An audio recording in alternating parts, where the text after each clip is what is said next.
So you pull off the backing off the back of the trim, and then it simply sticks on to the area that you're going to apply. Make sure you just wipe down your areas. Also, make sure you line it up very well.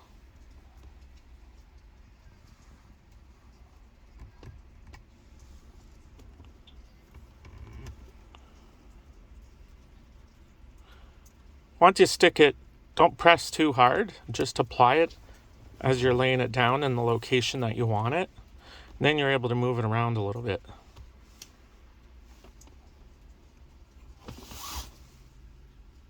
So that's all lined up, and then you just push down and it's applied. From what I'm reading in the instructions, the best time to apply it is at a temperature above 15 degrees. So make sure you're in a warm environment doing it. Heat up the vehicle. Make sure there's no dampness. There's one piece installed.